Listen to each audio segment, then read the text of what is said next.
You know what's absolutely remarkable about being human? We're the only species that managed to spread across an entire continent, not through physical dominance, but through something far more powerful: our minds. Most people think human civilization began when we left Africa, but that's missing the most incredible chapter of our story. The real conquest, the one that shaped everything we've become, happened right here on the African continent over the span of hundreds of thousands of years. By the end of this story, you all understand how a small group of early humans not only survived in prehistoric Africa, but completely transformed it and themselves in the process.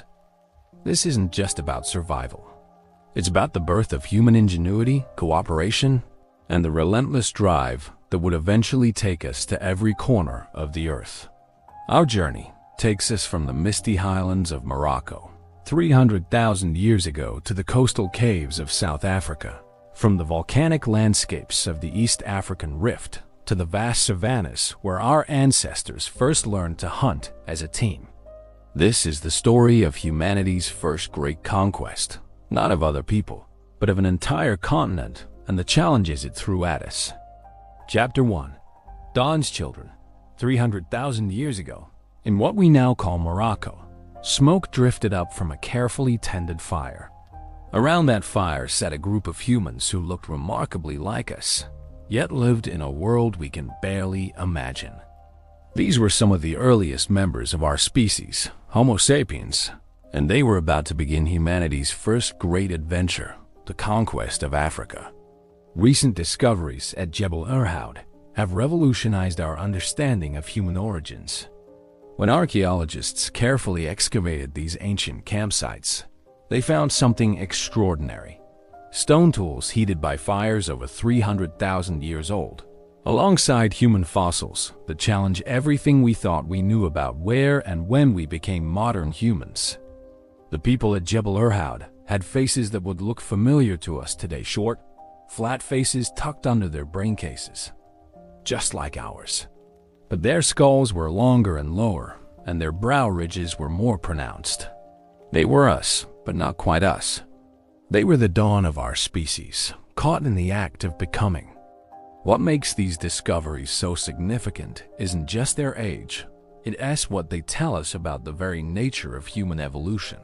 For decades, scientists believed modern humans evolved in East Africa around 200,000 years ago, then spread across the continent. But Jebel Irhoud shattered that timeline. Suddenly, we had evidence that early humans were living across the length of Africa 100,000 years earlier than anyone had imagined. The stone tools found at these sites tell a story of intelligence and planning. These weren't crude hammers or simple scrapers. They were carefully crafted implements made using sophisticated techniques that required not just skill, but the ability to think several steps ahead. The makers had to visualize the final tool, understand the properties of different stones, and execute precise strikes in exactly the right sequence. But perhaps most remarkably, these early humans were already using fire not just for warmth and protection, but as a tool. The stones at Jebel Irhoud show clear evidence of having been heated deliberately. Early humans were using fire to improve their tools, making stones easier to work and more effective for cutting and scraping. According to Jean-Jacques Hublin, one of the lead researchers, this discovery suggests something profound. The idea is that early Homo sapiens dispersed around the continent, and elements of human modernity appeared in different places. And so different parts of Africa contributed to the emergence of what we call modern humans today. This wasn't a single group of humans emerging from one location and conquering Africa. Instead, it was multiple populations across the continent, all contributing pieces to the puzzle of what it means to be human. Africa wasn't just the birthplace of humanity, it was humanity's first laboratory, where our species experimented with new ways of thinking, creating, and surviving. The landscape these early humans inhabited was nothing like the Morocco we know today. This was a time when the Sahara was green, when lakes dotted the landscape, and when vast herds of animals moved across grasslands that stretched to the horizon.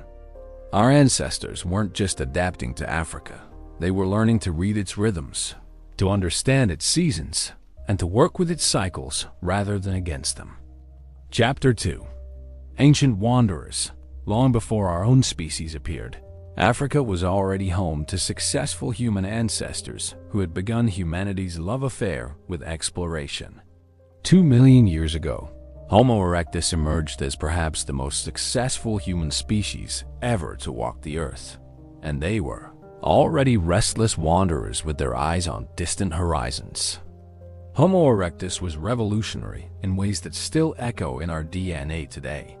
They were the first of our relatives to develop truly human-like body proportions, with long legs built for covering vast distances and shorter arms that had lost the tree climbing specializations of their predecessors. When you look at a Homo erectus skeleton, you are looking at a body designed for walking, not just a few miles, but across entire continents. The most complete fossil we have of these remarkable humans is the Turkana boy, a nearly complete skeleton of an adolescent who lived about 1.6 million years ago in Kenya. His bones tell a story of a species that had already mastered the art of living on the ground. His long, slender build would have been perfect for dissipating heat in the African sun, while his robust skeleton could handle the stresses of constant travel. But Homo erectus didn't just develop new bodies, they developed new minds. They were the creators of the Acheulean tool tradition, a technological revolution that would dominate human technology for over 1 million years. These weren't the simple choppers and scrapers of earlier tool traditions. Acheulean hand axes were sophisticated, symmetrical tools that required not just skill to make, but a sense of aesthetics and design that speaks to a fundamentally different kind of intelligence. Think about what it takes to make a hand axe. You have to visualize the final tool while looking at a rough piece of stone. You have to understand how force travels through rock, how different angles of strike will produce different types of flakes, and how to thin and shape your tool without breaking it. You have to hold an abstract concept in your mind and manipulate the physical world to match that concept. This is the birth of human engineering. These tools weren't just functional, they were often beautiful. Many Acheulean hand axes are far more symmetrical and refined than they needed to be for purely practical purposes. Some archaeologists suggest this points to the earliest evidence of human aesthetic sense. The first time our ancestors created something that was beautiful simply because beauty mattered to them. Homo erectus didn't just innovate in stone. They were among the first humans to systematically use fire. Evidence from Wonderwork Cave in South Africa suggests they were controlling fire as early as 1 million years ago. Fire wasn't just about cooking or staying warm. It was about extending the day, creating safe gathering spaces, and beginning the process of transforming the natural world to suit human needs. The social implications of fire use can hardly be overstated. Fire created a focal point for group activities. It extended the usable hours of the day, allowing for activities after dark. It created opportunities for storytelling, for teaching, for the kinds of social interactions that would eventually give rise to complex language and culture. Around those ancient fires, humanity was learning how to be human. But perhaps most remarkably, Homo erectus refused to stay put. While they were perfecting their African lifestyles, some populations were already pushing beyond the continent's borders. By 1.8 million years ago, Homo erectus had reached the Caucasus, as evidenced by the remarkable fossils from Tbilisi, Georgia. They had become the first humans to expand beyond Africa, carrying their African innovations to new continents. Yet for every group that left, many more remained in Africa, continuing to innovate and adapt. The fossil evidence shows Homo erectus populations scattered across the continent, from the highlands of Ethiopia to the southern tip of South Africa.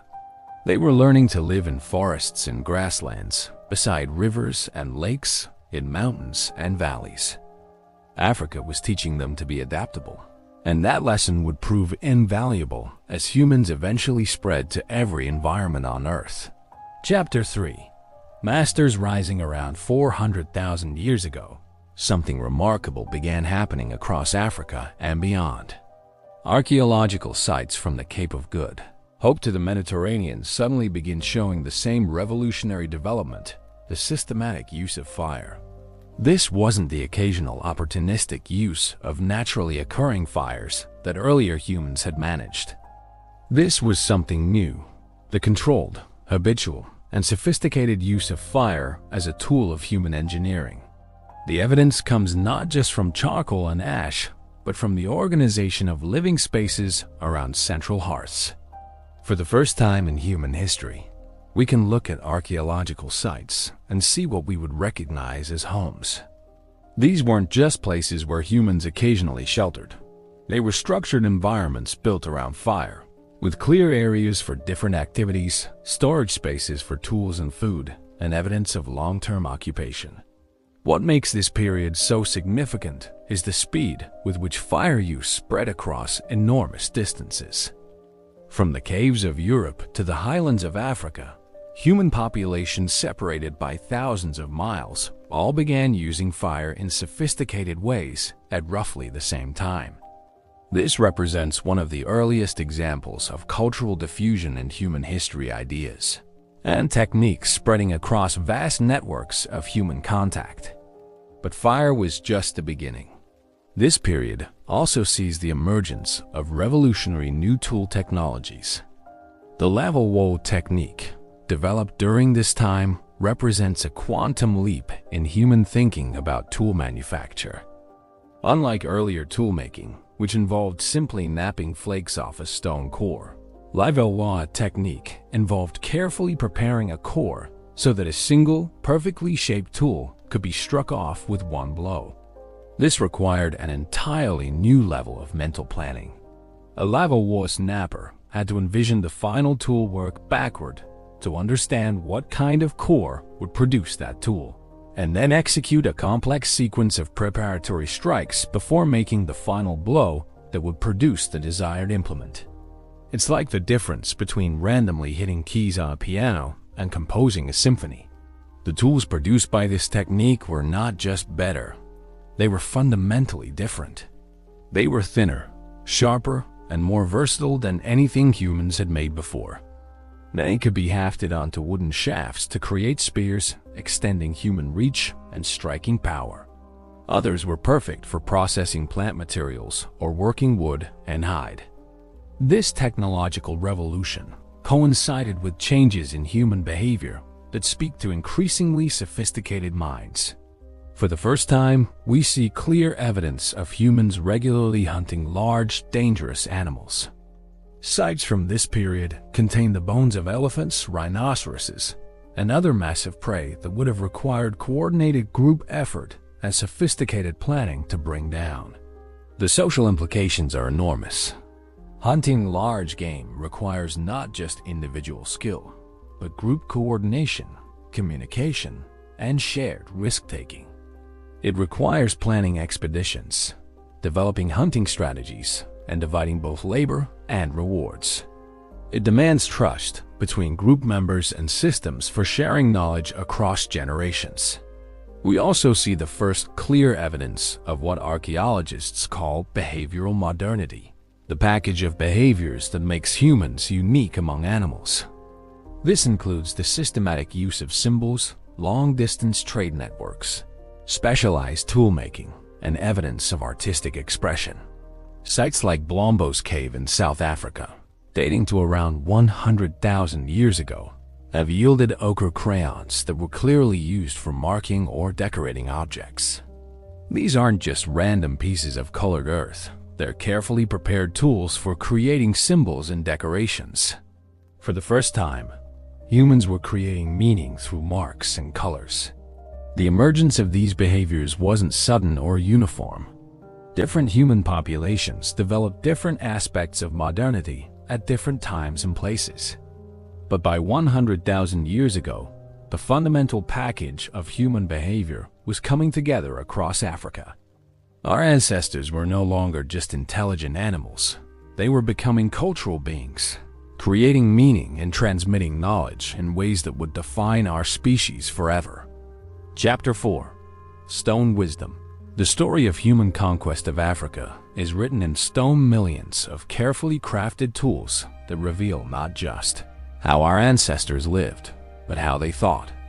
From the earliest crude choppers of 2.6 million years ago to the sophisticated blades of 50,000 years ago, the evolution of stone tool technology tells the story of minds becoming increasingly capable of complex problem solving and abstract thinking.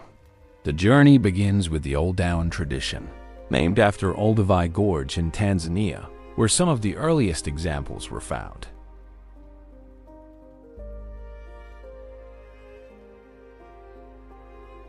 Making even a simple Oldowan tool requires understanding cause and effect, planning future actions, and manipulating the physical world according to mental concepts. The toolmaker had to select appropriate stones, understand how different materials would behave when struck, and control the force and angle of blows to produce useful edges. This might seem basic, but it represents a fundamental shift in how minds process information about the world. Archaeological evidence suggests Oldowan tools were used for a variety of purposes that reveal the increasingly complex lifestyles of early humans. Cut marks on animal bones show these tools were used for butchering meat and cracking bones for marrow. Microscopic analysis of tool edges reveals they were also used for processing plant materials, digging for tubers, cutting tough fibers, and preparing vegetables for consumption. But the real revolution came with the development of Acheulean technology around 1.7 million years ago.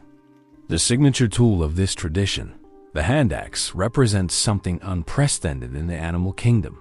A standardized tool made according to a mental template that remained consistent across vast distances and enormous spans of time. Acheulean hand axes from Kenya look remarkably similar to those from Algeria or South Africa, despite being separated by thousands of miles and sometimes hundreds of thousands of years.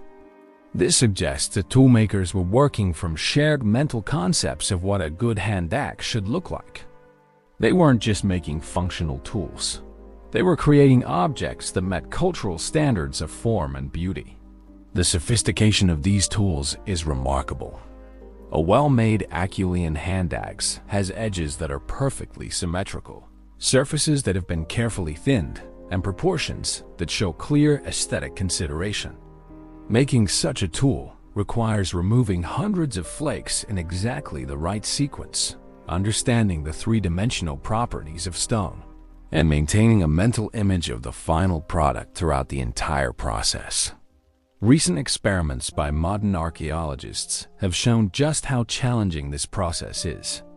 Even with instruction and practice, it takes modern humans months to learn to make acceptable Acheulean hand axes. Yet our ancestors were teaching these skills to their children and maintaining these traditions for over 1 million years.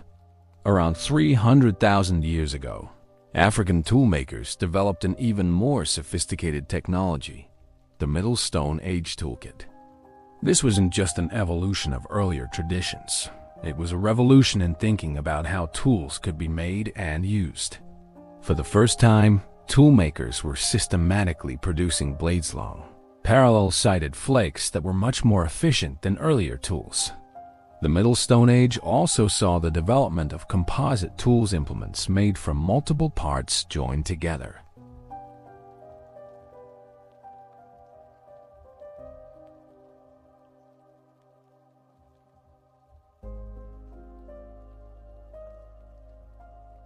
They learned that heating certain types of stone would make them easier to work and produce sharper, more durable tools. This represents the earliest evidence of humans using fire to engineer materials, the beginning of the technological tradition that would eventually give us metallurgy and all of modern technology. The regional variations in Middle Stone Age technologies also tell us something profound about human culture. Different African populations developed distinct tool traditions. suggesting they were no longer just sharing techniques through direct contact, but were maintaining separate cultural identities. The Stilbe tradition of Southern Africa, the Aterian tradition of Northern Africa, and the Lupamban tradition of Central Africa all represent distinct approaches to toolmaking that speak to the filmmaking that speak to the folly. Emergence of true cultural diversity among human populations. Chapter 5. Fire's gift. Of all the technologies that early humans mastered, none was more transformative than fire. Fire didn't just change how humans lived, it changed what it meant to be human. Around flames that flickered in ancient hearths, our ancestors transformed from clever animals into cultural beings, developing the complex social structures, communication systems, and ways of thinking that would define our species. The mastery of fire was a gradual process that unfolded over hundreds of thousands of years. The earliest evidence suggests that humans began interacting with fire as early as 1.5 million years ago. But this was likely opportunistic use of naturally occurring fires, lightning strikes, volcanic activity, or spontaneous combustion in grasslands. The first stage involved following fires and scavenging in their wake. Natural fires create opportunities that clever animals can exploit. Charred meat that's easier to digest, roasted nuts and tubers that become more nutritious, and open areas where new plant growth attracts prey animals. Our ancestors learned to read the landscape for signs of recent fires and to take advantage of these temporary bonanzas. Evidence from sites like Wonderwork Cave in South Africa suggests that by 1 million years ago, humans had progressed to the second stage, maintaining and controlling naturally occurring fires. This required understanding how to keep fires burning by adding fuel, how to transport fire from place to place, and how to manage flames for specific purposes. The archaeological evidence for this stage comes in the form of organized hearths, not just random scatters of charcoal and ash, but clearly defined fire areas with evidence of repeated use. These ancient hearths show signs of careful management. Stones arranged to contain flames, specific areas cleared for fuel storage, and evidence that fires were regularly rekindled in the same locations.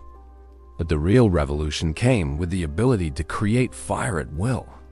This final stage, the ability to make fire from scratch, represents one of the most significant technological breakthroughs in human history. Evidence for fire-making technologies doesn't appear in the archaeological record until relatively late, around 50,000 years ago. But the controlled use of fire was clearly widespread long before humans developed reliable fire-making techniques. The social implications of fire control cannot be overstated. Fire extended the usable day, allowing human groups to remain active long after sunset. This created opportunities for new kinds of social interaction. Time for storytelling, for teaching complex skills, for the kinds of extended conversation that help build social bonds and transmit cultural knowledge. Archaeological evidence from sites across Africa shows that as fire use became more sophisticated, living spaces became more organized. Hearths became focal points around which other activities were arranged. There were areas for tool-making, food preparation, sleeping, and storage, the beginnings of the kind of structured domestic spaces that would eventually evolve into homes. Fire also revolutionized human diet and nutrition. Cooking makes many foods more digestible and increases the amount of energy that can be extracted from both plant and animal materials. Cooked meat is easier to chew and digest. Cooked vegetables often become more nutritious, and heat treatment can neutralize toxins in otherwise inedible plants. Some researchers, like Harvard primatologist Richard Wrangham, argue that cooking was so important that it actually drove human evolution. The energy savings from eating cooked food, he suggests, allowed humans to develop larger brains while maintaining smaller guts. The extra calories available from cooked food fueled the metabolic demands of increasingly complex nervous systems. Fire also provided protection from predators and expanded the range of environments humans could successfully inhabit. A controlled fire could keep dangerous animals at bay during vulnerable nighttime hours. It provided warmth that allowed humans to survive in cooler climates and at higher altitudes. It created a zone of human control in an otherwise wild landscape. Perhaps most importantly, fire became a tool for landscape management. Evidence from southern Africa suggests that humans were using fire to encourage the growth of specific plants as early as 100,000 years ago. By burning grasslands at specific times of year, they could encourage the growth of plants with edible bulbs and tubers. They were beginning to modify entire ecosystems to better serve human needs. The mastery of fire also opened up new possibilities for technology. Heat could be used to harden wooden tools, to make stone easier to work, and to create new materials like pitch and tar for hafting tools. Fire became the foundation for increasingly sophisticated technologies that would eventually encompass everything from metallurgy to chemistry. But perhaps the most profound effect of fire was on human consciousness itself. The long hours spent around fires created new opportunities for the kinds of activities that make humans unique: storytelling, music making, and the transmission of complex cultural knowledge from one generation to the next. Around those ancient flames, humans were learning to be human. Chapter 6: Hunger Strategy. The African landscape was a complex puzzle of opportunities and challenges, and the early humans had to learn to read every piece of it to survive. From the vast grasslands where enormous herds of antelope migrated with the seasons to the coastal areas where shellfish provided reliable protein, our ancestors developed sophisticated strategies for extracting every possible calorie from their environment. The traditional view of early humans as mighty hunters has given way to a more nuanced understanding of early human subsistence.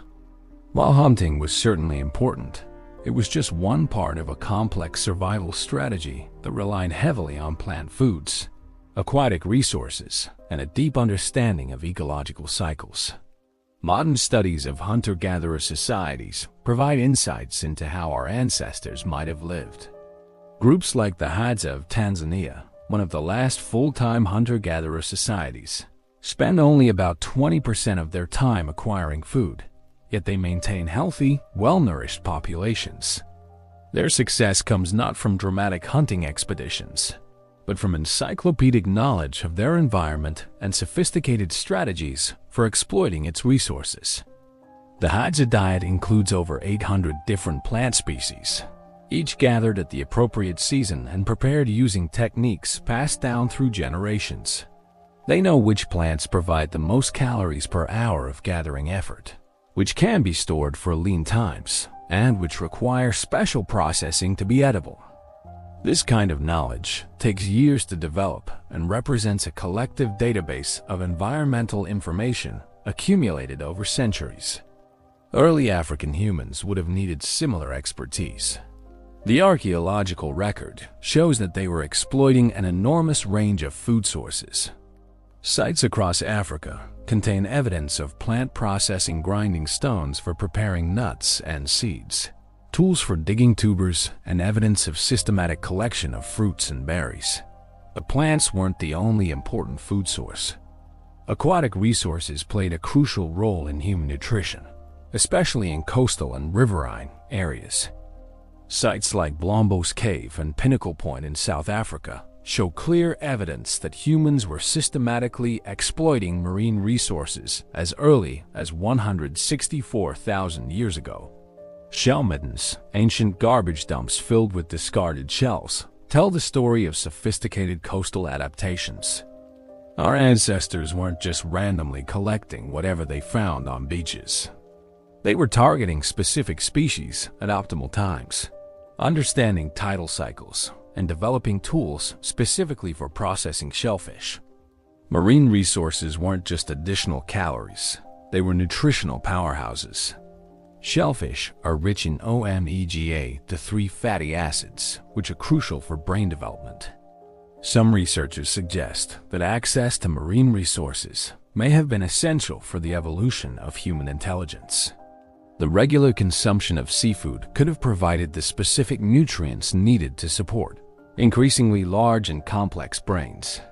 When it came to hunting, early humans had to compensate for their physical limitations through intelligence and cooperation. Unlike the large predators they competed with, humans weren't equipped with sharp claws, powerful jaws, or the speed to run down prey. Instead, they developed technologies and strategies that multiplied their effectiveness. The development of projectile weapons represents a crucial breakthrough. By 200,000 years ago, African humans were producing stone points that were clearly designed to be hafted onto spears. These weren't just cutting tools, they were engineered projectiles, designed to penetrate deeply and cause maximum damage to prey animals. But technology was only part of the equation.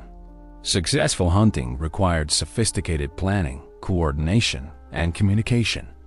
Archaeological evidence suggests that early humans were using complex hunting strategies that required group coordination and advanced planning.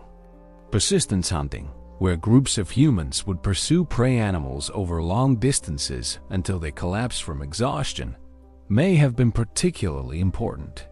Humans are among the most efficient long-distance runners in the animal kingdom, and our ability to sweat allows us to maintain activity levels in heat that would incapacitate most other mammals. The key to persistence hunting isn't speed, it's endurance and teamwork.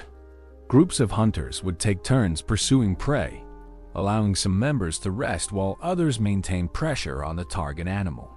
This required not just physical fitness, but sophisticated communication and coordination between group members. Evidence for this kind of hunting strategy comes from the types of animals found at archaeological sites. Many sites contain the remains of large animals that would have been extremely difficult for individuals to kill, but manageable for coordinated groups. The butchery patterns also suggest systematic processing that required planning and cooperation. The seasonal nature of many African environments meant that humans had to develop strategies for dealing with periods of scarcity. Evidence from sites across Africa shows that humans were beginning to develop storage technologies, ways of preserving and storing food during times of plenty for use during lean periods. Some of the most sophisticated preservation techniques involved the use of fire and smoke. By the Middle Stone Age, humans were clearly using controlled burning, not just for cooking, but for preservation. Smoked meat and fish could be stored for extended periods, providing security against seasonal shortages. Chapter 7. Dangerous Game. The African continent was home to some of the most formidable predators and prey animals that ever walked the earth.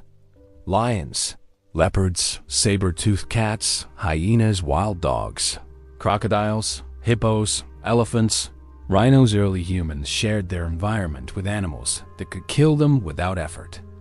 Yet not only did our ancestors survive in this deadly landscape, they learned to thrive in it, turning from prey into predators and mastering the art of living alongside Africa's most dangerous inhabitants.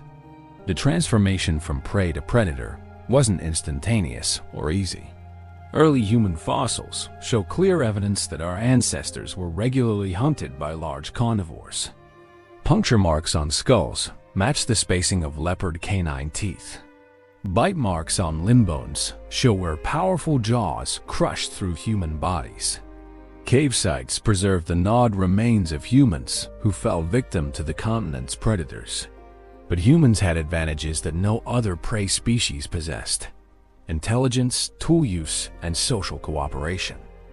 While they couldn't outrun a lion or overpower a leopard in direct combat, they could outsmart them. They learned to read the signs of predator activity, to avoid dangerous areas at vulnerable times, and to work together to drive off threats. Fire was crucial in this transformation. A controlled fire provided protection that no other tool could match. Archaeological sites from across Africa show evidence of strategic hot placement fires positioned to guard cave entrances or to create safe zones in open campsites. But humans didn't just defend themselves, they learned to hunt. The archaeological record shows a gradual increase in the size and danger level of the animals humans were successfully killing. Early sites contain mostly small animals and scavenged remains of large ones. Later sites show clear evidence that humans were systematically hunting some of Africa's most formidable creatures. The site of Fao Sinjat Olduvai Gorge provides remarkable evidence of early human hunting capabilities.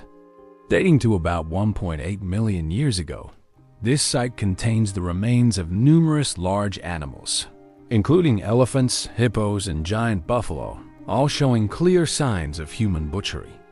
The sheer quantity of meat represented at this site suggests that early humans had developed techniques for bringing down and processing massive prey animals. Hunting elephants wasn't just about courage. It required sophisticated planning and technology. An adult African elephant can weigh 6 tons and possesses the strength to kill a human with a single blow.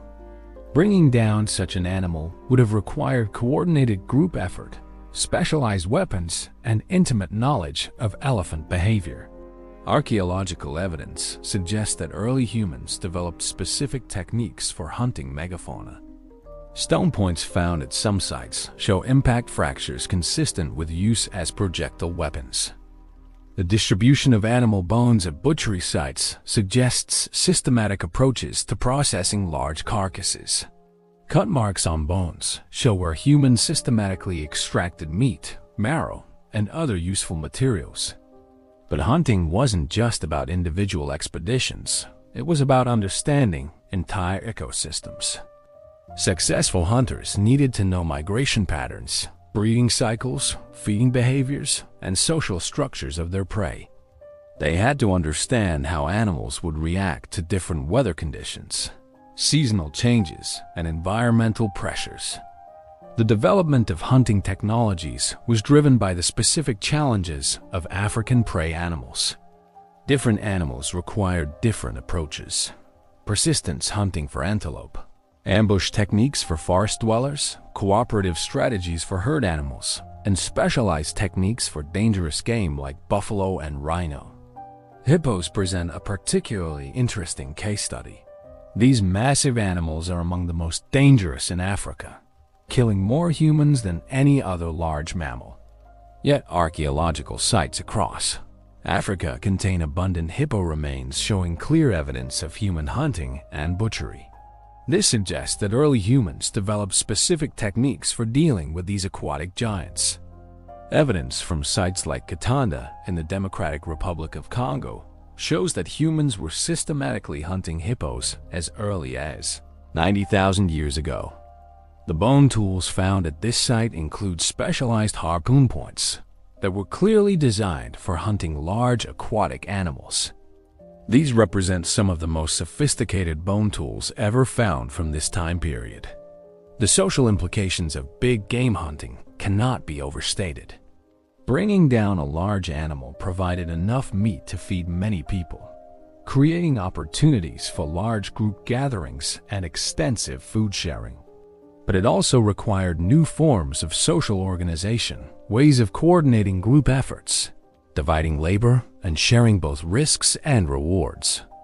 Archaeological evidence suggests that successful hunting groups developed elaborate systems for sharing meat and other resources. The distribution of tool types at different sites suggests that different individuals specialized in different aspects of the hunting process. Some focused on weapon manufacture, others on tracking, still others on the butchery and processing of carcasses. The mastery of dangerous game hunting also had profound psychological effects. Success against Africa's most formidable animals would have provided early humans with confidence and group cohesion that extended far beyond the hunt itself. These were experiences that built both individual courage and group identity, creating the kinds of social bonds that would be essential for more complex forms of human cooperation. Chapter 8. Ocean's Bounty. The African coastline offered early humans resources that were fundamentally different from anything available inland. Predictable, renewable, and often abundant food sources that didn't require the high-risk strategies necessary for hunting large game. The systematic exploitation of marine resources represents one of the most important developments in human prehistory, providing not just calories, but the specific nutrients that may have been essential for the evolution of modern human cognition. The earliest evidence for systematic use of marine resources comes from sites along the South African coast dating to around 164,000 years ago. At Pinnacle Point, archaeologists have found massive shell-midden ancient garbage dumps composed primarily of discarded shellfish remains. These aren't random accumulations of shells, but organized deposits that suggest systematic collection and processing of marine resources over extended periods. The shells at these sites tell a sophisticated story. Analysis shows that early humans weren't just gathering whatever they happened to find on beaches. They were targeting specific species at optimal times, understanding tidal cycles and seasonal variations in shellfish availability. Different shell types appear in different quantities and at different times, suggesting that humans were actively managing their exploitation of marine resources. Shellfish collection requires specific tools and techniques. Archaeological sites from this period contain specialized bone tools, clearly designed for extracting shellfish from rocks and sand. These tools show wear patterns consistent with use against hard surfaces and have shapes optimized for prying shells from their attachments. The sophistication of these tools suggests that shellfish gathering was a regular, important activity rather than an occasional supplement to terrestrial hunting and gathering. But the importance of marine resources goes far beyond simple calorie counting. Shellfish, particularly mollusks and crustaceans, are extremely rich in nutrients that are essential for brain development and function. They're excellent sources of omega-3 fatty acids, zinc, iron, and other micronutrients that are crucial for neurological development.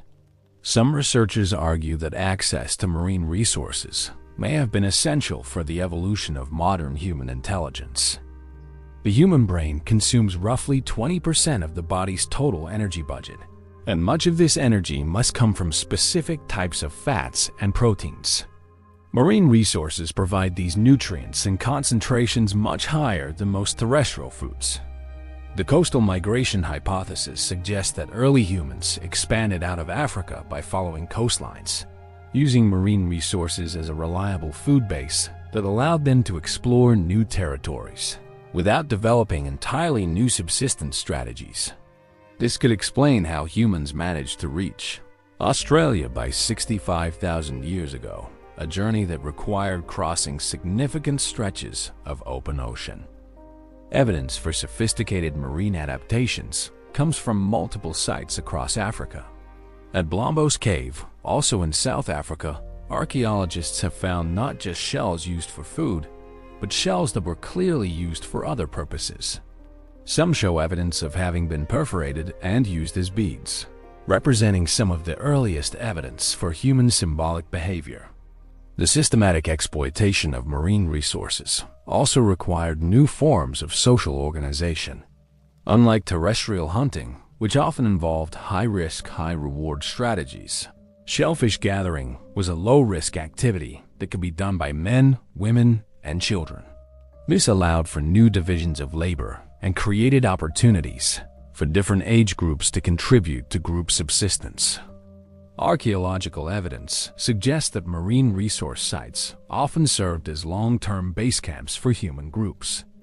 The predictable nature of tidal cycles and seasonal shellfish availability made coastal areas ideal for extended occupation.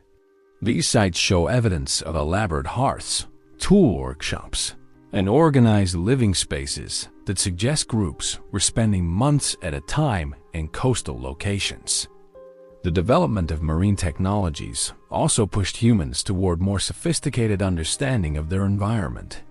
Successful shellfish gathering requires knowledge of tidal patterns, seasonal cycles, and the behavior of different marine species. Humans had to learn to read the signs that indicated optimal collection times and to Understand how weather patterns affected shellfish availability. Some of the most sophisticated evidence for marine adaptations comes from the later Middle Stone Age, around 70,000 years ago. Sites from this period show evidence that humans were not just collecting shellfish from intertidal zones, but were actively fishing and hunting marine mammals. Bone tools from sites like Continental show clear adaptations for fishing, including what appear to be harpoon points designed for catching large fish. The psychological and cultural effects of marine resource exploitation may have been as important as the nutritional benefits. Coastal environments provided early humans with their first experience of truly predictable, renewable resources. Unlike terrestrial game, which required tracking, hunting, and often significant risk, shellfish could be collected with relative ease and were available at predictable times. This predictability may have been crucial for the development of more complex social structures. When food resources are unpredictable, human groups tend to remain small and mobile, constantly searching for new opportunities. But when resources are reliable, groups can grow larger and develop more complex internal organization. The archaeological record shows that coastal sites often contain evidence for larger group sizes and more elaborate social activities than contemporary inland sites.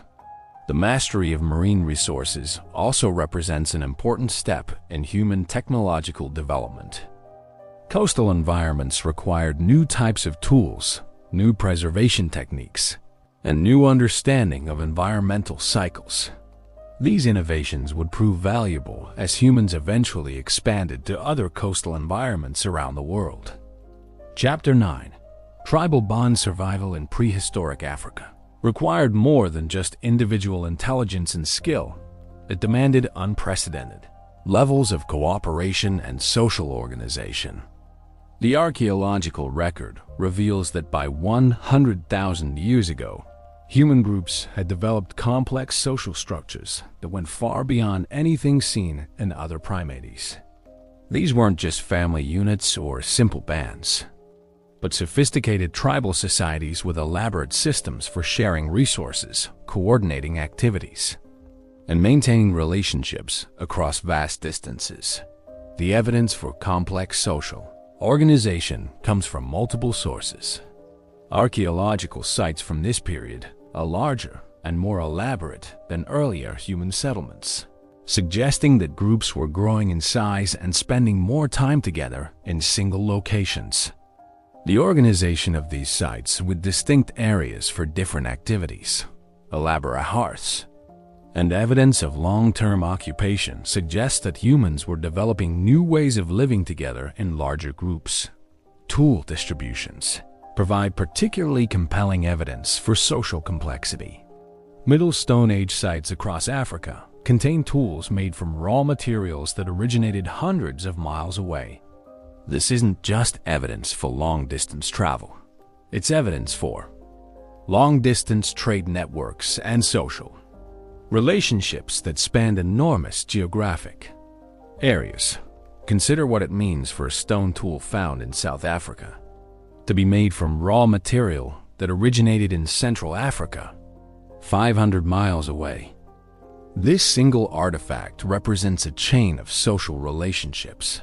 Someone who knew where to find the right kind of stone, someone who transported it across dangerous territory, someone who traded it for other valuable resources, and someone who possessed the social connections necessary to acquire exotic materials. These trade networks weren't just about obtaining better toolstone. Archaeological sites from this period contain non-functional items that were clearly valued for their symbolic or social significance. Beads made from shells found hundreds of miles from the nearest ocean. Pieces of ochre from specific sources known for their particular colors. And decorative objects that serve no practical purpose, all evidence that humans were beginning to create and trade in symbols and meaning. The development of symbolic behavior represents a fundamental shift in human consciousness. For the first time, Objects were valued not just for what they could do, but for what they meant. A bead made from an exotic shell wasn't just a decoration. It was a statement about the wearer's social connections, their access to rare materials, and their participation in networks of exchange that spanned continents. Evidence for symbolic behavior extends beyond trade goods to the modification of the human body itself. Sites from this period contain the earliest clear evidence for deliberate body modification: pierced shells that were clearly worn as jewelry, pieces of ochre that were used to create body paint, and even evidence for deliberate tooth modification that served purely decorative purposes. The organization of Middle Stone Age living sites suggests sophisticated systems for managing group activities. These weren't just places where humans happened to camp. They were structured environments with specific areas allocated for different activities. Archaeologists can identify distinct zones for tool manufacture, food processing, sleeping, and social activities. This level of spatial organization requires planning, coordination, and agreed-upon rules for how shared spaces should be used. Perhaps most remarkably, these sites show evidence for what archaeologists call ritual activity, behaviors that served social and symbolic functions rather than purely practical ones. Carefully arranged deposits of exotic objects, deliberate burial of meaningful items, and evidence for repeated, formalized activities that had no obvious survival function. These are the earliest signs that humans were beginning to create meaning through ceremony and ritual. The development of complex social structures also required new forms of communication. While we can't know exactly when human language reached its modern form, the archaeological evidence from this period suggests that humans possessed sophisticated communication abilities. The coordination required for long-distance trade, complex hunting strategies, and elaborate tool manufacture would have been impossible without rich, flexible communication systems. Social complexity also created new challenges that required innovative solutions. Larger groups create more opportunities for conflict, competition, and social tension.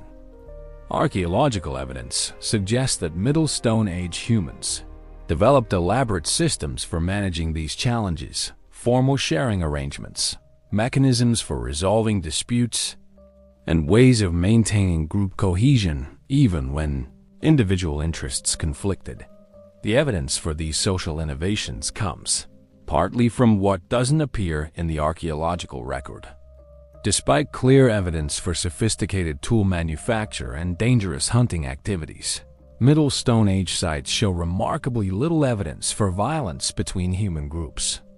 While conflicts certainly occurred, the overall pattern suggests that humans were developing effective ways of managing social tensions and resolving disputes without resorting to systematic violence.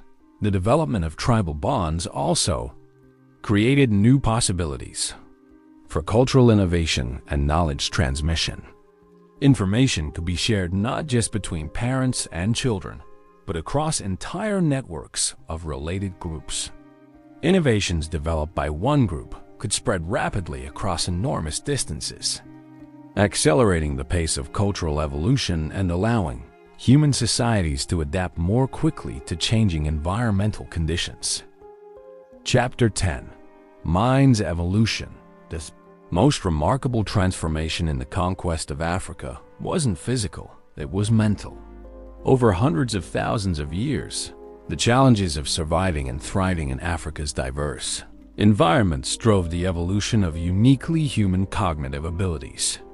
The archaeological record reveals a species whose minds were becoming increasingly sophisticated, capable of abstract thought, symbolic reasoning, and the kind of creative problem-solving that would eventually carry humans to every corner of the planet.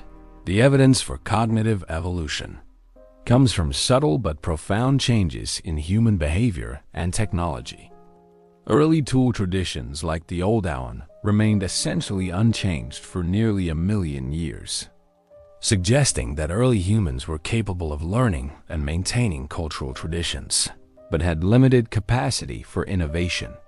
But beginning around 300,000 years ago, the pace of technological change began to accelerate dramatically. The Middle Stone Age represents a cognitive revolution. New tool technologies appeared and spread rapidly across vast distances. Regional variations developed, suggesting that different human populations were beginning to develop distinct cultural identities. Most remarkably, humans began creating objects that served no obvious practical purpose. The first clear evidence for symbolic thinking and aesthetic sensibility. The site of Blombos Cave provides some of the most compelling evidence for this cognitive transformation. Dating to around 100,000 years ago, this South African site has yielded artifacts that speak to fundamentally modern ways of thinking. Pieces of ochre bear geometric patterns that were clearly created intentionally, parallel lines, cross-hatched patterns, and abstract designs that serve no function other than to create visual meaning. These aren't random scratches or accidental marks. The patterns are too regular, too deliberately created, and too consistently repeated across different pieces of ochre to be anything other than intentional symbolic expression. Someone sat down with a sharp tool and carefully created abstract patterns for reasons that had nothing to do with survival or practical necessity. This is the birth of human art. The creation of beads provides even more compelling evidence for symbolic thinking. Shell beads found at sites across Africa show clear evidence of having been deliberately perforated, shaped, and worn. The wear patterns on these beads suggest they were strung together and worn for extended periods. Some show evidence of having been painted or decorated with ochre dot. Making a bead requires a remarkable chain of abstract thinking. The creator had to envision the final product while looking at a raw shell, understand how to modify the shell to achieve that vision, and possess the technical skills necessary to perforate and shape hard materials without breaking them. But more importantly, they had to value the concept of personal decoration highly enough to invest significant time and effort in creating objects whose only function was to be beautiful. The distribution of these symbolic artifacts tells an equally important story. Beads and decorated objects from this period show clear evidence of having been traded across enormous distances. A shell bead found in a site hundreds of miles from the nearest ocean represents not just individual creativity, but complex social networks and shared systems of meaning. For such trade to occur, different human groups had to share concepts about what was valuable and why. Evidence for symbolic behavior extends beyond portable artifacts to the use of pigments. Sites across Africa from this period contain large quantities of ochre, a natural pigment that ranges in color from yellow to deep red. While ochre has some practical uses as an insect repellent or hide preservative, the quantities found and the evidence for processing suggest that its primary use was symbolic. The processing of ochre for symbolic use requires sophisticated understanding of materials and their properties. Different types of ochre produce different colors and textures when ground and mixed with various binders.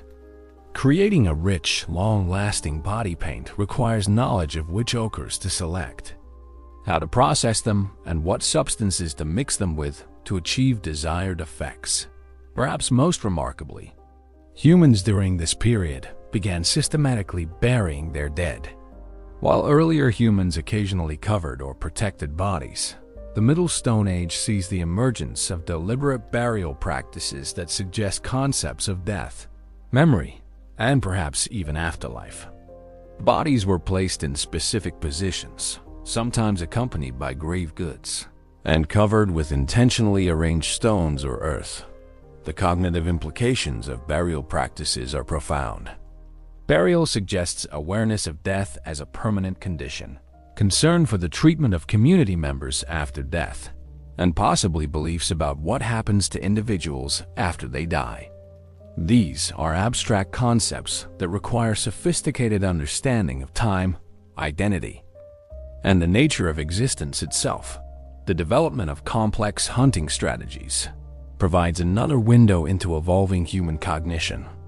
By 100,000 years ago, humans were successfully hunting some of Africa's most dangerous and intelligent creatures. That required not just sophisticated technology, but complex planning and group coordination to approach safely. Hunting elephants, for example, requires understanding of elephant social behavior, migration patterns, and group dynamics. Successful elephant hunters need to know how elephant families respond to threats, how to separate individuals from protected groups, and how to coordinate human activities to overwhelm animals that are vastly stronger and more dangerous than any individual human. The evidence suggests that humans were developing what psychologists call theory of mind, the ability to understand that other beings have their own thoughts, motivations, and behavioral patterns. This capacity is essential for sophisticated hunting, but also forms the foundation for all complex social interaction, communication, and cultural transmission. Language evolution, while impossible to trace directly in the archaeological record, must have been accelerating during this period. The coordination required for complex hunting, the maintenance of long-distance trade networks, and the transmission of sophisticated technical knowledge would have been impossible without rich, flexible communication systems. While we can't know exactly when human language reached its modern form, the behavioral evidence suggests that by 100,000 years ago, humans possessed communication abilities that were fundamentally different from those of any other species. Chapter 11. Climate stance. The African climate has never been stable. Over the hundreds of thousands of years during which humans were evolving and spreading across the continent, dramatic climate shifts repeatedly transformed the landscape, forcing our ancestors to adapt or perish. These climate fluctuations weren't just background conditions. They were the driving force behind human innovation, migration, and ultimately the development of the adaptability that would allow our species to colonize the entire planet. The Sahara Desert, which today forms an almost impermeable barrier across northern Africa, has expanded and contracted dozens of times over the past million years. During wet periods, it transformed into a vast grassland dotted with lakes and rivers, providing corridors for human and animal migration between North and Sub-Saharan Africa.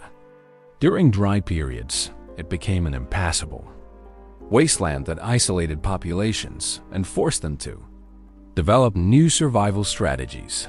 Recent climate research has revealed that these wet-dry cycles occurred approximately every 20,000 years, driven by predictable changes in Earth's orbital patterns. As the planet's axis tilted and its orbit around the Sun shifted, the amount and distribution of solar radiation reaching Africa changed, triggering dramatic shifts in rainfall patterns and vegetation. Around 2.8 million years ago, Earth entered a period of dramatic climate instability that would reshape not just Africa, but the entire trajectory of human evolution.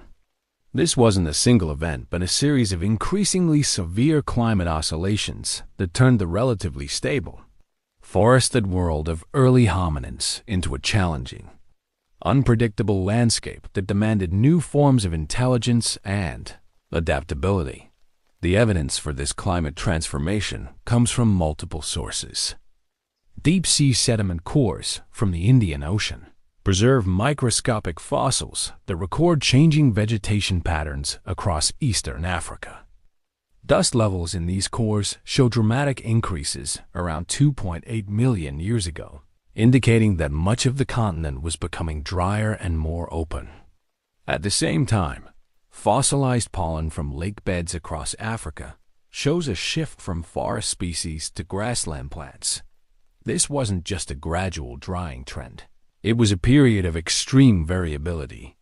Lake levels fluctuated wildly, forests expanded and contracted repeatedly, and animal communities underwent massive changes as species adapted to new conditions or went extinct. For early hominins who had evolved in relatively stable forest environments, these changes created both unprecedented challenges and remarkable opportunities. The timing of this climate shift coincides precisely with some of the most important developments in human evolution. The earliest stone tools appear in the archaeological record at 2.6 million years ago, just as the climate instability was reaching its peak. The first evidence for systematic meat-eating appears around the same time. Most remarkably, this period sees the emergence of the genus Homo, our direct ancestors, with their larger brains, more sophisticated tool use, and increasingly complex social behaviors. The climate data suggests that this wasn't coincidental. Environmental instability created selective pressures that favored individuals who could think ahead, plan for uncertain conditions, and develop flexible responses to changing circumstances. Those early humans who could innovate solutions to environmental challenges had significant survival advantages over those who relied on fixed behavioral patterns. The fossil record from sites like Olduvai Gorge provides compelling evidence for how early humans responded to these climate challenges. During wetter periods, human sites are found in areas that are now dry savanna, often associated with ancient lake shores and river systems. The tools and animal bones from these sites suggest that humans were taking advantage of abundant resources during favorable climate periods. But during drier periods, the archaeological record shows something remarkable. Instead of simply retreating to refugia and waiting for better times, early humans began developing new technologies and strategies. The most sophisticated early tools often appear during periods of environmental stress, suggesting that necessity was indeed driving innovation. The Sahara's climate history provides one of the clearest examples of how African climate cycles shaped human evolution and migration. Today's vast desert has been green and habitable multiple times during human history, most recently during a period that lasted from about 15,000 to 5,000 years ago.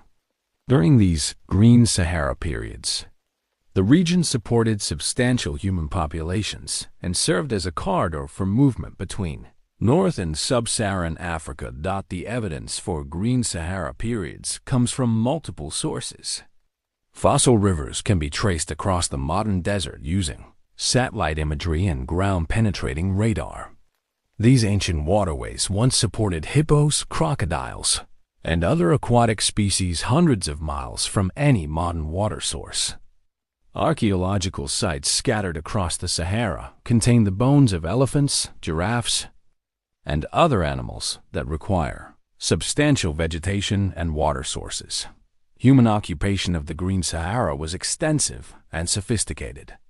Archaeological sites contain elaborate rock art depicting the animals and landscapes of a very different Sahara. Cattle herders left behind evidence of complex pastoral societies that managed large herds across vast distances. Fishing communities established settlements along the shores of ancient lakes that have long since dried up.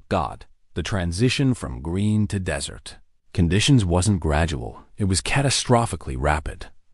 Climate data suggests that in some areas, the shift from grassland to desert occurred over just a few centuries. For human populations that had adapted to Saharan conditions, this rapid desertification created survival crises that forced massive population movements and cultural adaptations. These Saharan climate cycles had profound effects on human populations throughout Africa. During green periods, the Sahara served as a highway for genetic and cultural exchange between North and Sub-Saharan Africa. Innovations developed in one region could spread rapidly across the continent.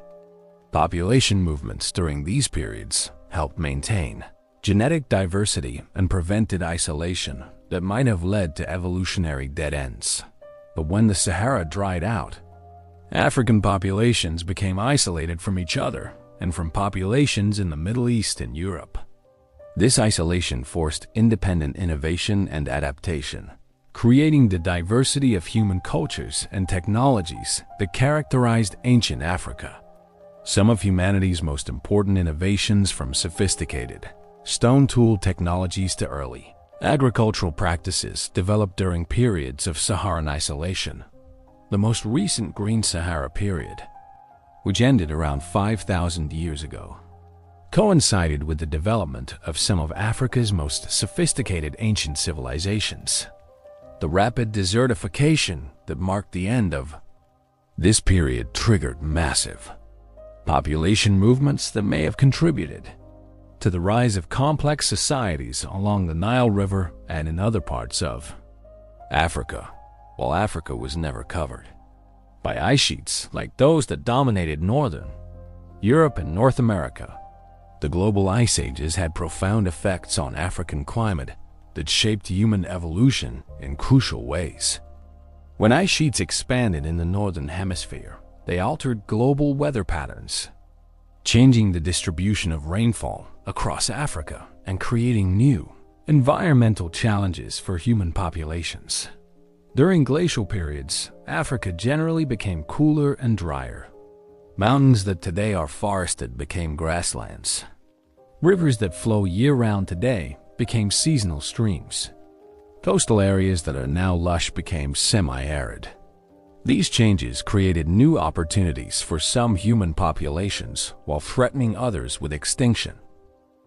The most recent ice age, which reached its peak around 20,000 years ago, provides detailed evidence for how these global climate changes affected African humans. Lake levels across the continent dropped dramatically, forcing human populations to concentrate around the few remaining permanent water sources. Forests contracted to small refugia in the most favorable locations, while grasslands and semi-deserts expanded across vast areas. Archaeological evidence suggests that human populations responded to these challenges in sophisticated ways. Rather than simply suffering through difficult conditions, many groups developed technologies and strategies that allowed them to thrive in the changing environment. Some populations became specialists in exploiting the expanded grassland environments, developing sophisticated hunting strategies for the large herds of animals that flourished in these conditions. Coastal populations during this period show evidence of remarkable innovation. As sea levels dropped due to water being locked up in ice sheets, new coastal areas became available for human exploitation. Some of the most sophisticated Middle Stone Age technologies appear at coastal sites during the Ice Age maximum, suggesting that environmental challenge was driving technological innovation. The genetic evidence suggests the Ice Age conditions created population bottlenecks that had lasting effects on human evolution. Some populations became isolated in environmental refugia, developing distinct genetic characteristics that can still be detected in modern African populations. Other populations maintained larger sizes and greater genetic diversity, creating the foundation for later population expansions. Perhaps most importantly, Ice Age conditions selected for flexibility and adaptability rather than specialization for specific environments. Human populations that could rapidly shift their subsistence strategies, develop new technologies, and maintain social cohesion during difficult times had significant advantages over those that relied on fixed patterns of behavior. Africa's position on the tectonically active East African Rift means that volcanic activity has been a constant feature of the continent's climate history. Major volcanic eruptions don't just affect local areas. They can alter global climate patterns for years or even decades, creating volcanic winters that challenge human populations across vast distances. The most dramatic example occurred around 74,000 years ago when Mount Toba in Indonesia erupted in one of the largest volcanic events in Earth's recent history. Although Toba was thousands of miles from Africa, its effects on the continent were profound.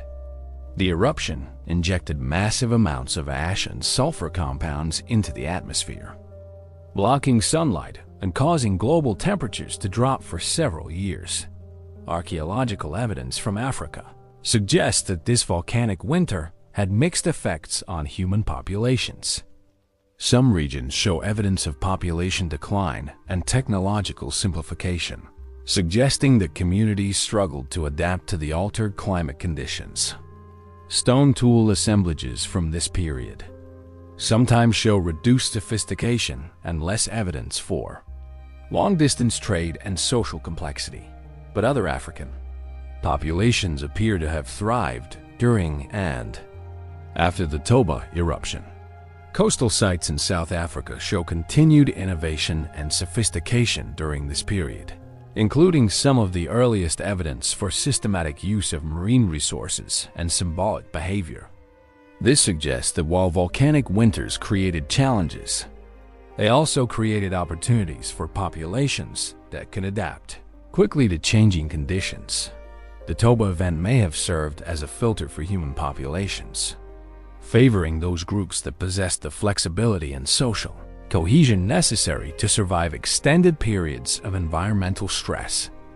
Genetic evidence suggests that human populations went through a significant bottleneck around this time, with some populations declining dramatically while others maintained stable numbers or even expanded. More localized volcanic activity in East Africa had different but equally important effects on human evolution. The East African Rift is one of the most volcanically active regions on Earth, with eruptions occurring regularly throughout human evolutionary history. These eruptions created both challenges and opportunities for early human populations. On the challenging side, volcanic eruptions could destroy local environments, contaminate water sources, and force population movements. Archaeological sites sometimes show evidence of abandonment following major volcanic events, suggesting that entire regions became temporarily uninhabitable. But volcanic activity also created opportunities. Volcanic soils are extremely fertile, supporting lush vegetation that attracted large animal populations. Volcanic regions often contain high-quality stone materials that were essential for tool manufacture. Some of the most important archaeological sites in human evolution are located in volcanically active regions, suggesting that the benefits often outweighed the risks. The timing of major volcanic events sometimes correlates with important developments in human evolution. The appearance of new tool technologies, evidence for behavioral innovation, and even the emergence of new human species sometimes occurs shortly after major volcanic events, suggesting that environmental disruption may have triggered evolutionary innovation. One of the most important climate systems affecting Africa is the monsoon pattern that brings seasonal rains to much of the continent. Changes in monsoon intensity and timing have had profound effects on human populations throughout history, creating cycles of abundance and scarcity that shaped everything from migration patterns to technological development. The African monsoon system is driven by seasonal changes in solar heating and the position of the intertropical convergence zone, the area where northern and southern hemisphere weather systems meet. During the northern hemisphere summer, intense solar heating over the Sahara creates low-pressure systems that draw moisture-laden air from the Atlantic and Indian Oceans, bringing the rains that support vegetation and fill rivers and lakes across much of Africa. But this system is remarkably sensitive to small changes in global climate conditions. When ocean temperatures shift by just a few degrees, or when atmospheric circulation patterns change slightly, the entire monsoon system can strengthen, weaken, or shift geographically. These changes can turn fertile grasslands into deserts, or transform arid regions into lush landscapes within just a few years. The archaeological record provides clear evidence for how monsoon changes affected human populations. During periods of strong monsoons, archaeological sites spread across areas that are now semi-arid or desert. These sites contain evidence for large human populations, sophisticated technologies, and complex social systems. Tools made from materials that originated hundreds of miles away suggest extensive trade networks and population movements during favorable periods. But when monsoons weakened or shifted, the archaeological record shows evidence for population concentration, technological simplification, and sometimes complete abandonment of previously occupied areas. Sites from weak monsoon periods often show evidence for resource stress, increased conflict, and reduced complexity in tool, manufacture, and social organization. The timing of monsoon changes often correlates with major developments in human cultural evolution. Some of the most important innovations in African prehistory, from new tool technologies to early agricultural practices, appear during periods of monsoon instability, suggesting that environmental challenge was driving cultural innovation. Modern climate data reveals that monsoon systems have natural cycles that operate on multiple timescales. There are annual cycles driven by seasonal changes, multi-year cycles related to ocean temperature patterns, and longer cycles that operate over decades or centuries. Understanding these cycles helps explain the complex patterns of human occupation and cultural development revealed by the archaeological record. Perhaps most importantly, monsoon variability taught African human populations to expect and prepare for environmental uncertainty. Populations that could store resources during abundant times, maintain social networks across large distances, and rapidly adapt to changing conditions had significant advantages over those that relied on stable environmental conditions. Africa's lakes preserve some of the most detailed records of past climate conditions, and these records reveal the extraordinary environmental variability that shaped human evolution. Lake sediments accumulate year by year, preserving pollen grains, microscopic organisms, and chemical signatures that allow scientists to reconstruct past climates with remarkable precision. Lake Malawi, one of Africa's largest lakes, contains sediment cores that extend back over 1 million years, providing an unprecedented record of environmental change in Eastern Africa. These cores reveal that the region experienced dramatic fluctuations in rainfall, temperature, and vegetation throughout human evolutionary history. During some periods, the lake shrank to a fraction of its current size. During others, it expanded far beyond its present boundaries. The pollen record from Lake Malawi shows that the vegetation around the lake changed repeatedly and dramatically. During wet periods, the region was dominated by forests. During dry periods, grasslands and scrublands expanded.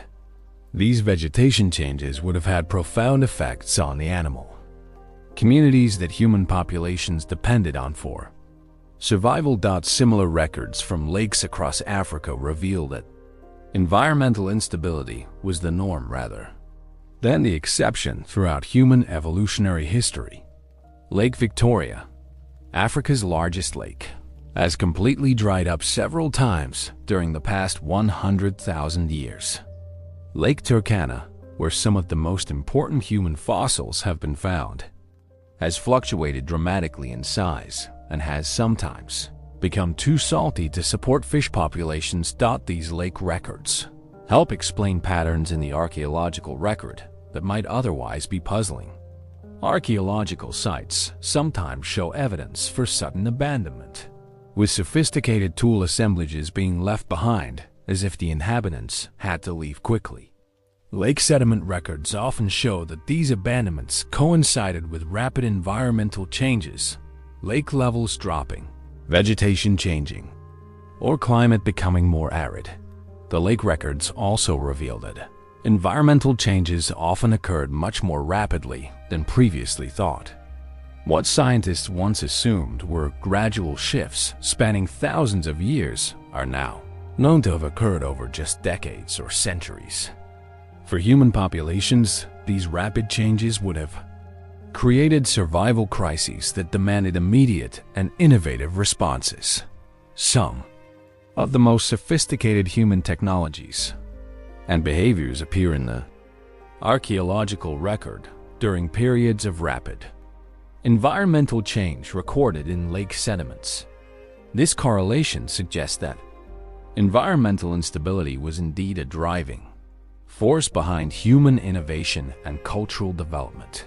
The chemical composition of lake sediments also provides information about past temperatures, rainfall patterns, and even wind directions.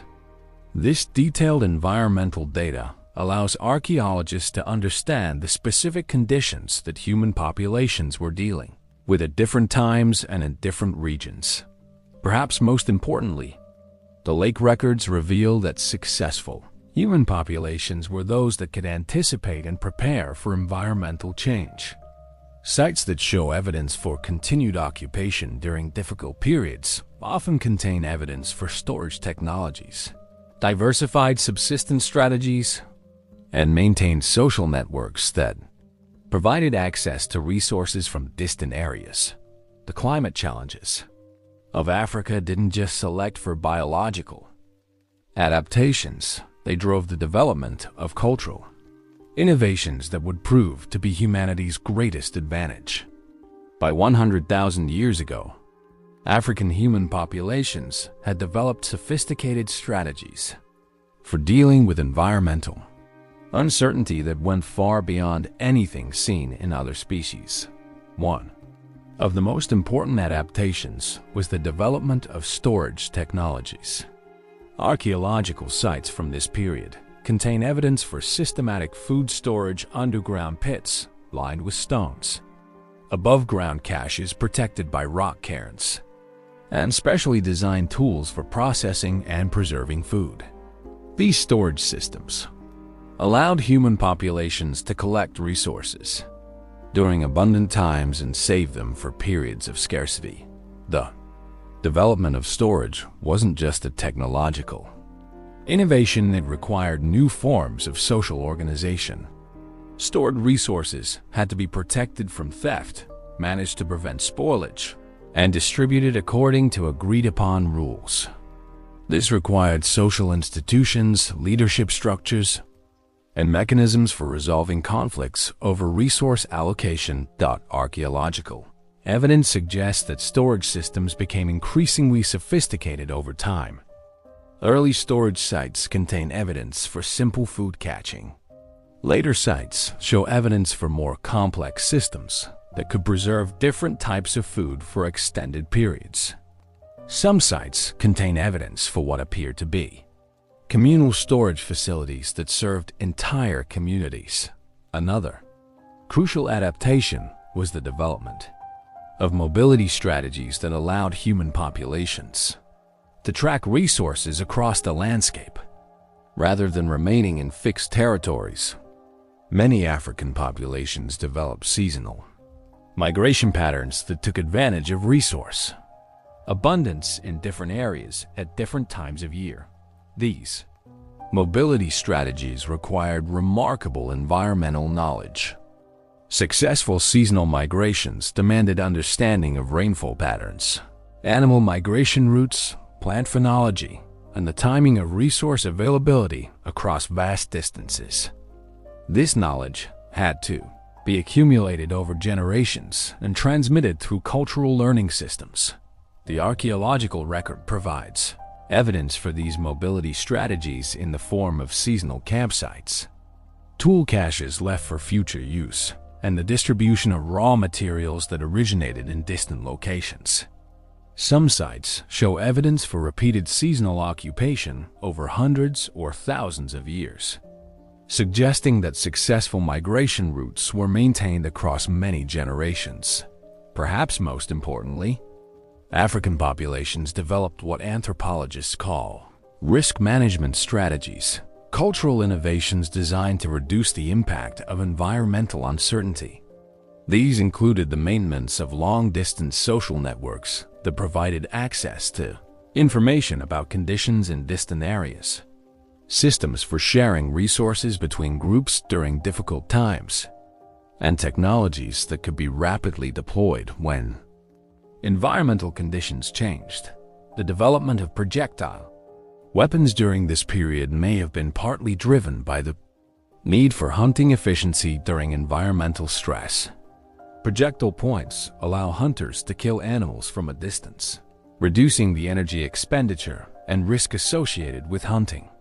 They also allow for hunting strategies that can be rapidly adapted to different prey species and environmental conditions. Social innovations were equally important.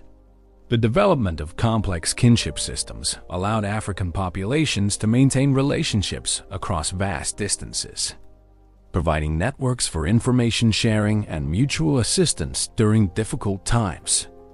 Archaeological evidence suggests that these social networks sometimes spanned hundreds of miles, allowing for resource sharing and population movements when local conditions became unfavorable. The emergence of symbolic behavior during this period may also have been related to climate adaptation. Symbols allow for the storage and transmission of complex information in compressed forms. A symbolic system that could encode information about environmental conditions, resource locations, or seasonal timing would have provided significant advantages for populations dealing with environmental uncertainty. By 50,000 years ago, African human populations had developed a sophisticated toolkit for dealing with environmental variability. This toolkit included storage technologies, mobility strategies, social networks, symbolic systems, and flexible technologies that could be rapidly adapted to changing conditions. When some human populations finally left Africa, they carried these adaptations with them, providing the foundation for successful colonization of even more challenging environments in other parts of the world. The climate challenges of Africa had taught humans to be proactive rather than reactive in their environmental relationships.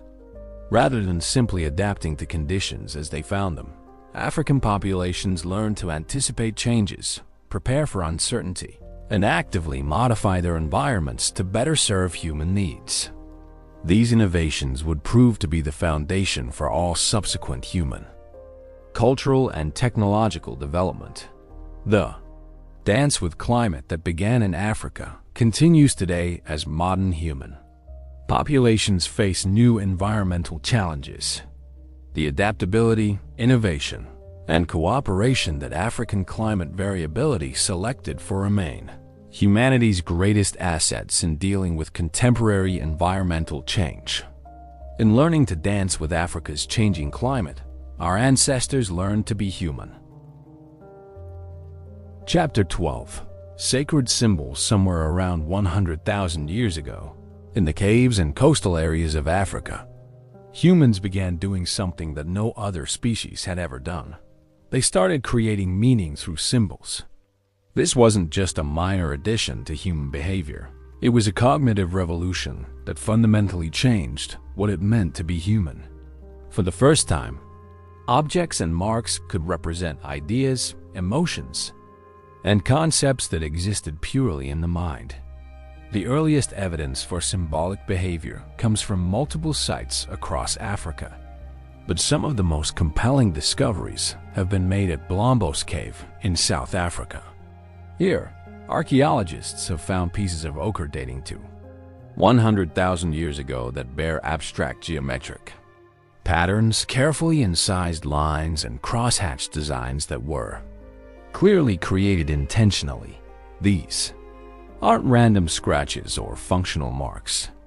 The patterns are too regular, too deliberate, and too consistently repeated to be anything other than symbolic expression. Someone sat in that cave 100,000 years ago, took a sharp stone tool, and carefully created abstract designs for reasons that had nothing to do with immediate survival needs. They were creating meaning. The geometric patterns found on ochre pieces at Blombos Cave represent more than just the earliest evidence of human art. They reveal a fundamental transformation in how human minds processed and organized information. The creation of these patterns required cognitive abilities that represent a quantum leap beyond anything seen in earlier human behavior. When researchers first examined these ochre pieces under microscopes, they discovered that the patterns weren't created randomly or quickly. The lines show evidence of careful planning and deliberate execution. The maker would score a series of parallel lines in one direction, then carefully create another series of lines crossing the first set at precise angles. The pressure and angle of the tool were controlled to create lines of consistent depth and width. This level of precision and planning reveals a mind capable of what psychologists call executive function, the ability to plan complex sequences of actions, maintain focus on long-term goals, and execute precise motor movements according to mental templates. The ochre patterns represent some of the earliest evidence that human brains had developed a cognitive architecture necessary for complex creative expression. That these patterns weren't just exercises in motor control, they were acts of symbolic communication.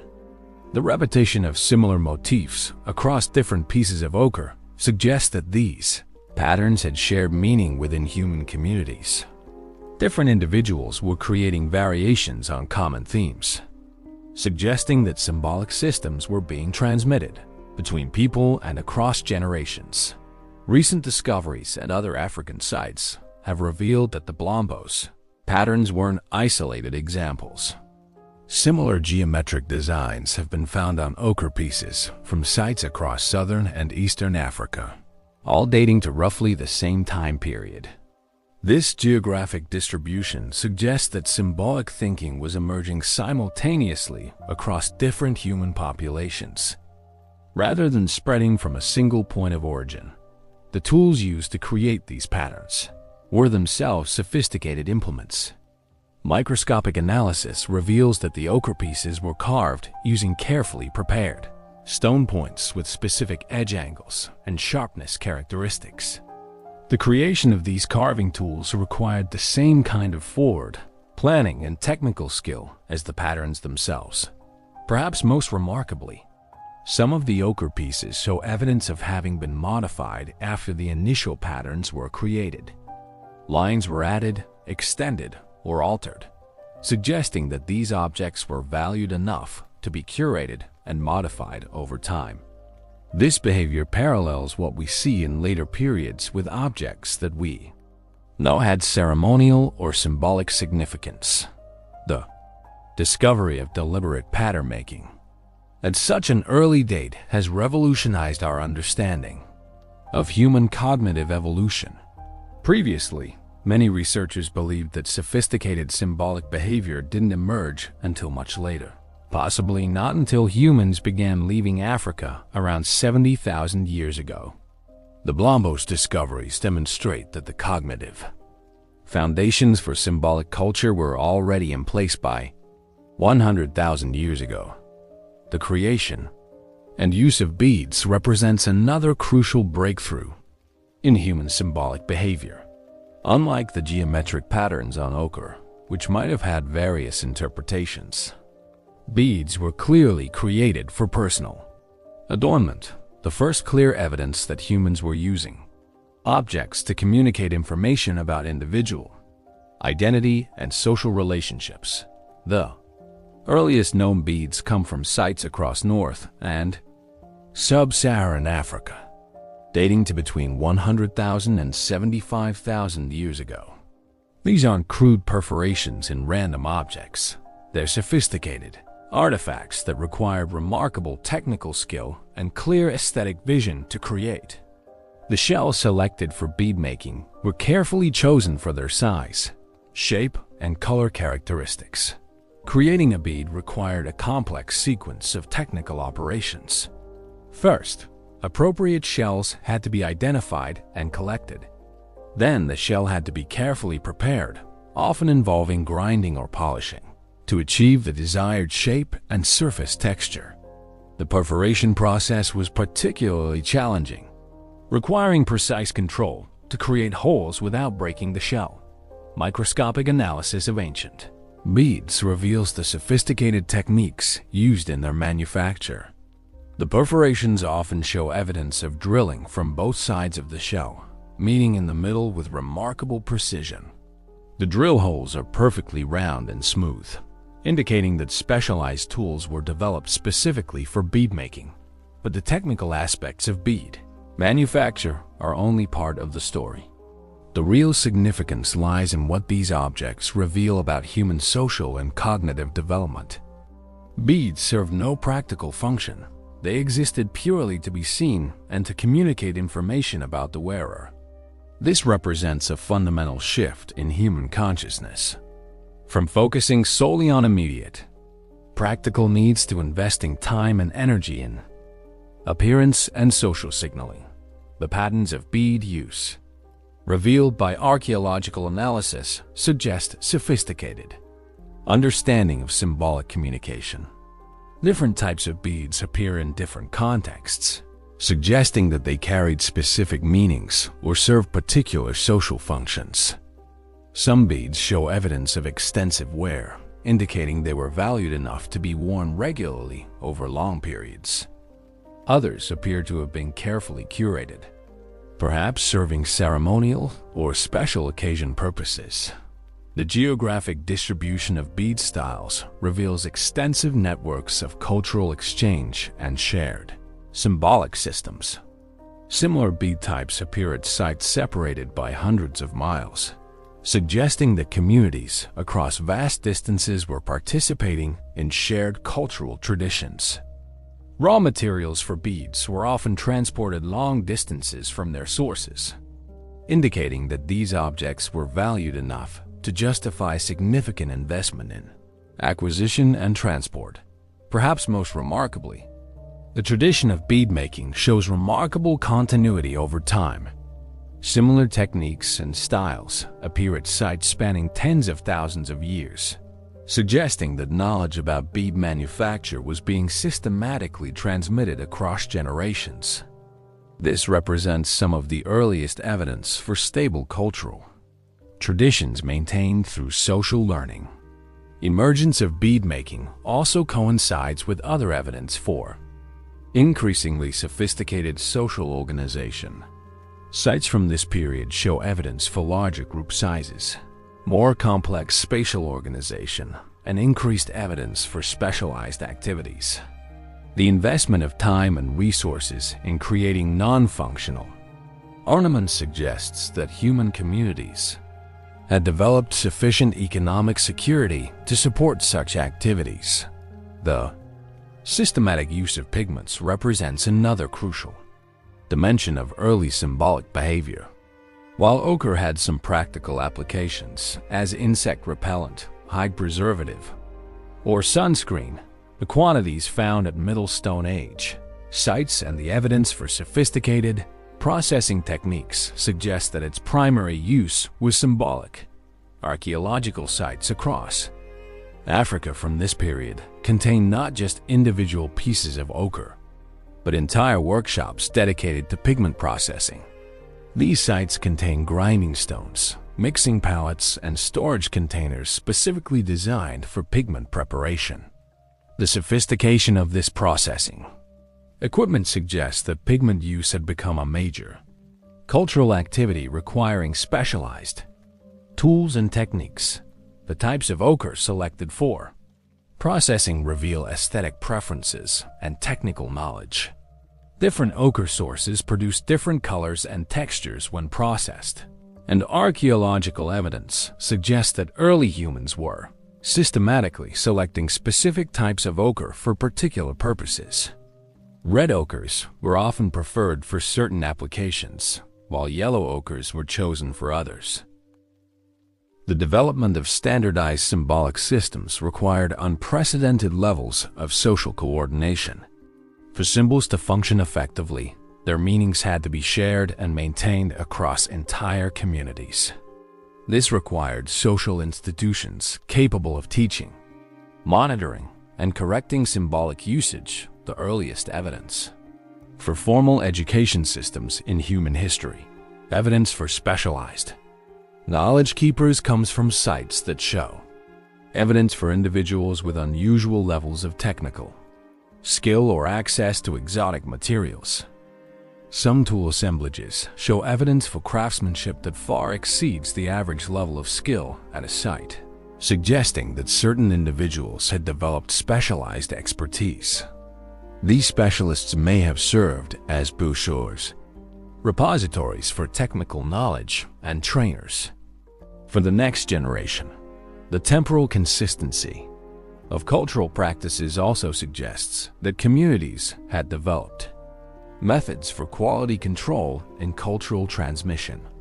Techniques and practices maintained remarkable consistency across thousands of years, indicating that mechanisms existed for correcting drift and maintaining standards.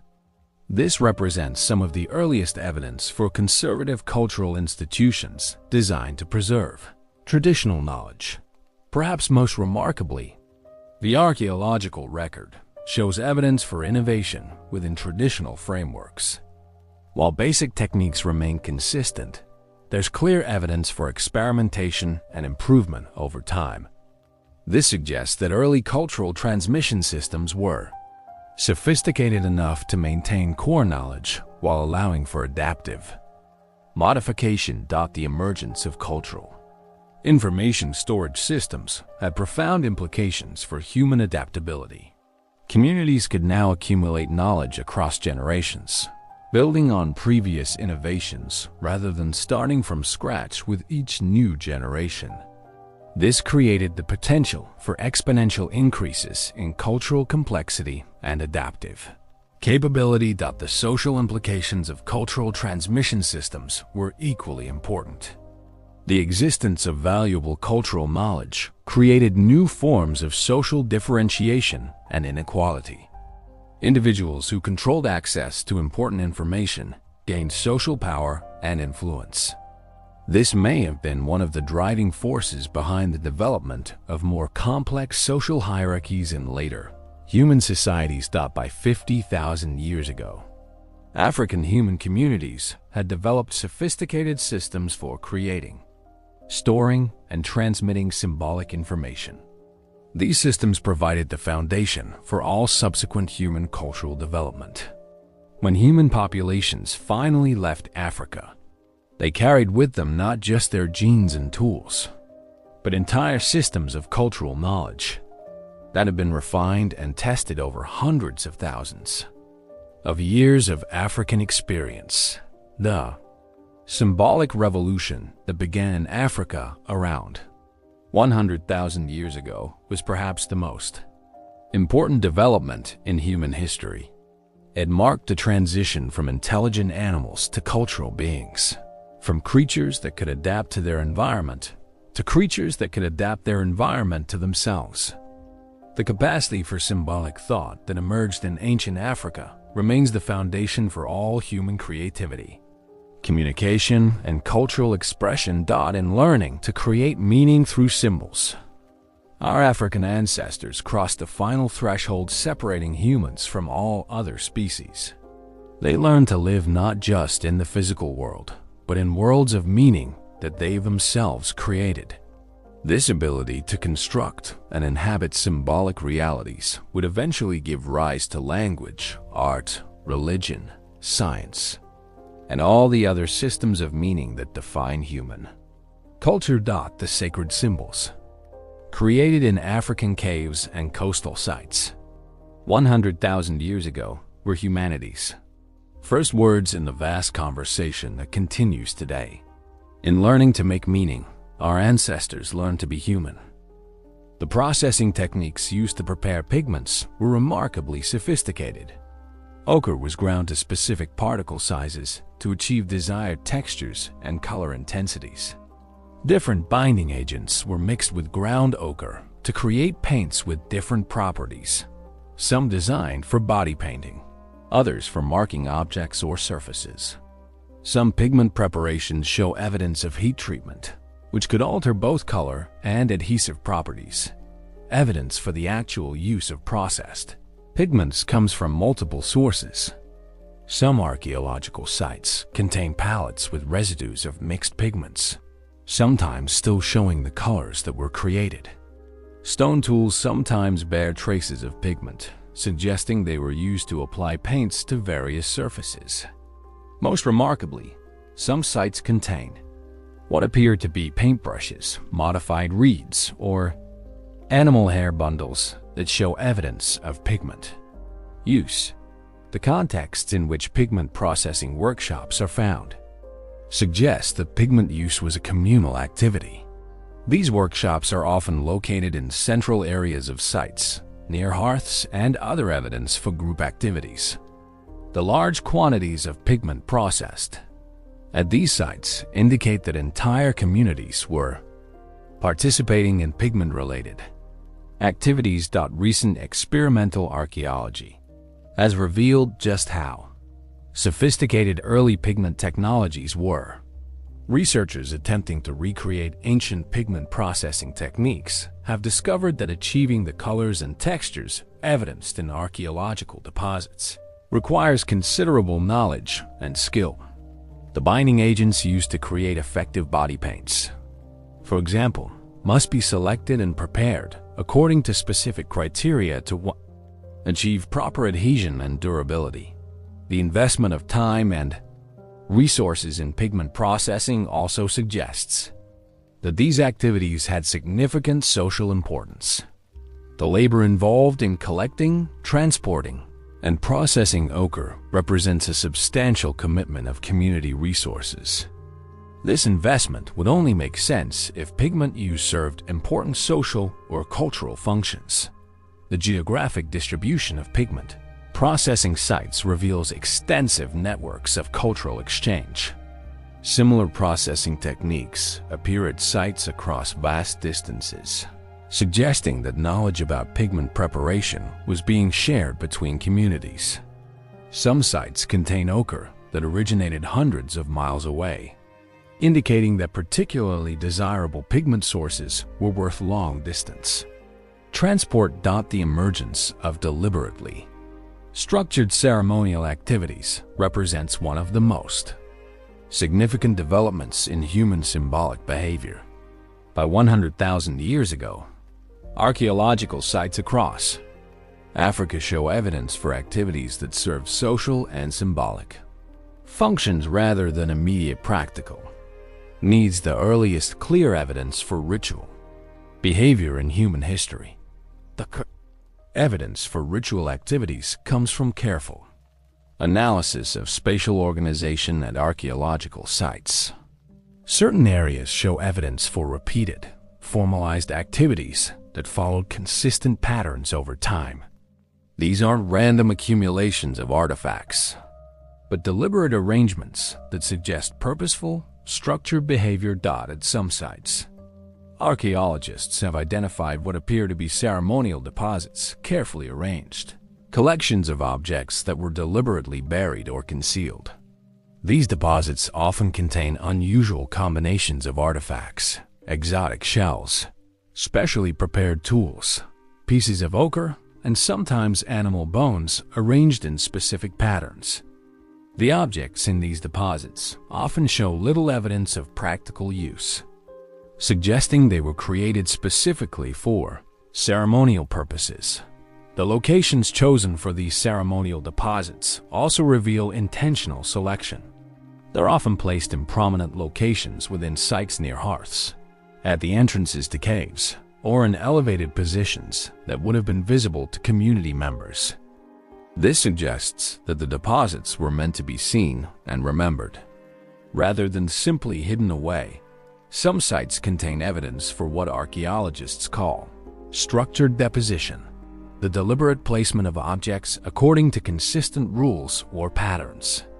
Similar types of objects appear in similar contexts across different sites, suggesting that communities were following shared protocols for ceremonial activities. This represents some of the earliest evidence for standardized ritual practices maintained across time and space. The timing of ceremonial activities also appears to have been significant. Some ceremonial deposits show evidence of having been created during specific seasons or in association with particular events.